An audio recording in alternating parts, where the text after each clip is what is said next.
Unayajua mambo yaliyochangia mabadiliko ya mtaala wa mwaka 2023? Leo nitakutajia mambo manne ya msingi yaliyochangia mabadiliko ya mtaala wa mwaka 2023. Kwanza kabisa, mtaala wa mwaka 2023 unafuata sera ya elimu na mafunzo ya mwaka 2014 toleo la mwaka 2023. Mtaala huu wa mwaka 2023 umejikita zaidi katika nadharia za ujifunzaji, falsafa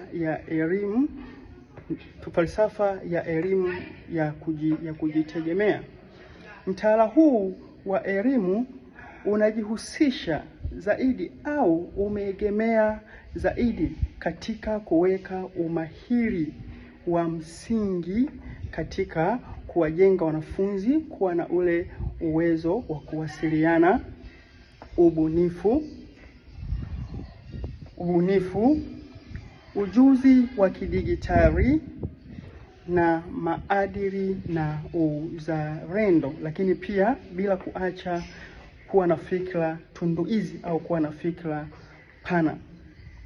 Mtaala wa elimu huu wa mwaka 2023 lakini pia umejikita zaidi katika kubadilisha baadhi ya maudhui katika elimu ya chini ya sekondari, yani kuanzia kidato cha kwanza mpaka kidato cha 4, lakini pia umejikita zaidi katika kuangalia masomo ya amali, lakini pia umejikita zaidi katika kubadilisha mwaka wa kumaliza masomo kwa elimu ya msingi, yani elimu ya msingi iishie darasa la 6.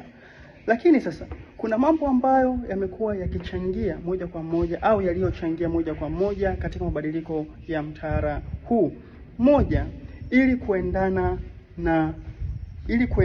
na soko la ajira. Mabadiliko ya mtaala yametokea au yameletwa ili kuendana na soko la ajira. Kivipi? Maana yake ni kwamba tafiti zimeonyesha kwamba baadhi ya vijana wa Kitanzania wamekuwa wakishindwa kukompiti kwenye ajira kutokana na kutokuwa na mbinu, kutokuwa na uwezo fulani ambao unawafanya waweze kufanikisha kuingia kwenye ajira hizo za kitaifa, lakini pia ajira za kimataifa. Mfano, matumizi ya kompyuta, lakini pia uwezo wa kuwasiliana na kujieleza, lakini pia uwezo wa kujitegemea wao kama wao katika kujiajiri. Na ndipo maana sasa mtaala wa elimu na mafunzo ukaweza kubadilishwa mwaka 2023. Lakini pia sababu nyingine, usawa na ujumuishaji. Mtaala wa elimu na mafunzo wa mwaka 2023 umebadilika ili kuendana na usawa na ujumuishaji. Maana yake ni kwamba ili kila mwanafunzi aweze kupata elimu bila kujali changamoto anazozipitia. Inaweza ikawa ni changamoto za kiuchumi, inaweza ikawa ni changamoto za kibinafsi, au inaweza ikawa ni changamoto za kijamii. Maana yake ni kwamba umebadilishwa ili kuweza kuwapatia wanafunzi fursa wote waweze kujifunza, na ndio maana kuna masuala ya elimu jumuishi, kuna masuala ya wanafunzi wote kupata chansi ya wao kuweza kujifunza katika madarasa jumuishi. Lakini pia sababu nyingine iliyosababisha mabadiliko haya ya mtaala 2023 ni kuendana na mabadiliko ya kiuchumi na kijamii, hasa katika uchumi wa blue. Maana yake ni kwamba sasa wanafunzi waweze kufundishwa mbinu, wanafunzi waweze kufundishwa masomo ambayo yataendana na uchumi wa sasa, sio uchumi wa zamani ambao kwa sasa dunia inaenda kasi sana. Kwa maana yake ni kwamba kuna vitu ambavyo wanatakiwa sasa wafundishwe ili waweze kuendana na uchumi wa sasa.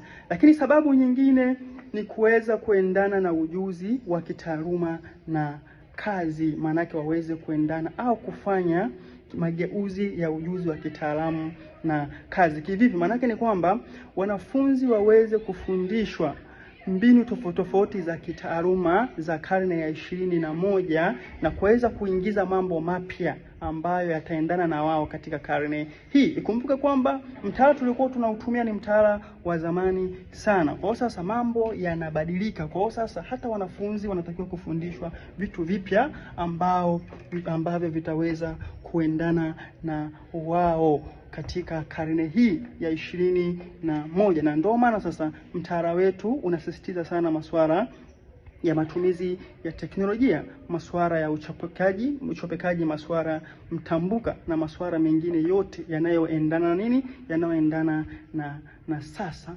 Hivyo basi mtaala mpya umebadilika si kwa lengo la kuharibu elimu, lakini umebadilika kwa lengo la kuendana na maisha ya sasa.